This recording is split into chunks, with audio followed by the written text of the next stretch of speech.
Carbon സിനിമയിൽ അഭിനയിക്കാനുള്ള chance എനിക്ക് നഷ്ടപ്പെട്ടതാണ്. ആ കാരണം എന്ന് വെച്ചാൽ അവർ പറയുന്ന സമയത്ത് എനിക്ക് ചെല്ലാൻ പറ്റാതെ നാടകം എഴുത്തച്ഛൻ എന്ന് പറയുന്ന നാടകം കളിക്കുകയാണ്. അപ്പോൾ നാടകം ഫൈനൽ റിഹേഴ്സൽ കഴിഞ്ഞതിന് ശേഷം കുഴപ്പമൊന്നുമില്ല, എല്ലാവരും ഞങ്ങൾ ഒക്കെ തൃപ്തികരമായി. മാനേജർ പറഞ്ഞു, അതുപോലെ എല്ലാ പുള്ളിക്കൊക്കെ തൃപ്തിയായി. അപ്പോൾ ഞാൻ പറഞ്ഞു ഇത് കഴിഞ്ഞ ഉടനെ എനിക്ക് നാളെ ഷൂട്ടുണ്ട്, അതിന് പാലായിക്ക് പോകണം എന്നൊക്കെ പറഞ്ഞിരുന്നു. അപ്പം നാടകം കഴിഞ്ഞ ഉടനെ സംവിധായകൻ്റെ പ്രായം അല്ലെങ്കിൽ പുള്ളിക്ക് പറഞ്ഞു പുള്ളിക്ക് തൃപ്തികരമായില്ല, 2 ദിവസത്തെ കൂടെ റിഹേഴ്സൽ വേണമെന്ന് പറഞ്ഞു. അപ്പോൾ പറഞ്ഞ് മാനേജർ പറഞ്ഞു അതിൽ പുള്ളിക്ക് ഇന്ന് നാളെ ഇവിടെ ഉള്ളത് അതൊന്നും എനിക്കറിയത്തില്ല, 2 ദിവസം കൂടെ റിഹേഴ്സൽ വേണമെന്ന് പുള്ളി പറഞ്ഞു.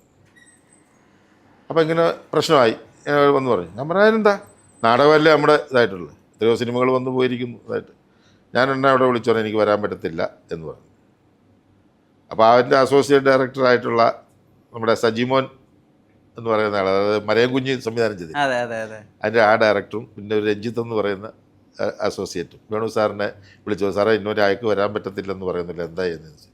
അതെന്താ ഇതാണ്. അപ്പോൾ അവരെന്നോട് എന്നിട്ട് തിരിച്ച് വിളിച്ച് പറഞ്ഞു ചേട്ടാ അത് വേണ്ടെന്ന് വെക്കരുത് ചേട്ടാ, ഒരു അവസരം കിട്ടുന്നതാണ് ചേട്ടാ, ഇത് ഒരു പക്ഷേ നിങ്ങൾക്ക് ചിലപ്പം വളരെയധികം ഇതായിട്ട് ഗുണം ചെയ്യുന്ന ഒരു വേഷമായിരിക്കും ഇത്, അതുകൊണ്ട് നിങ്ങളിത് ഉപേക്ഷിക്കരുത് എന്ന് ഇന്നോലെ പറഞ്ഞു. ഞാൻ പറഞ്ഞു എന്ന് പറഞ്ഞ കാര്യമില്ല, നാടകമാണ് എൻ്റെ ജീവിത മാർഗം, ഇതാണ് സിനിമയായിരുന്നു എൻ്റെ ആത്യന്തിക ലക്ഷ്യമെങ്കിലും നാടകത്തിന് ബേസ് ചെയ്താണ് ഞാനിപ്പോൾ ജീവിക്കുന്നത്. അപ്പോൾ ഇങ്ങനെ ഒരു സന്ദർഭത്തിൽ ഇത് പറയുമ്പോൾ എനിക്ക് അതിനെ കളഞ്ഞിട്ട് പോരായിട്ടുള്ള മനസ്സിൻ്റെ അനുവദിക്കുന്നില്ല, എൻ്റെ ഗുരുത്വം എന്നെ അനുവദിക്കുന്നില്ല അതിലേക്ക്.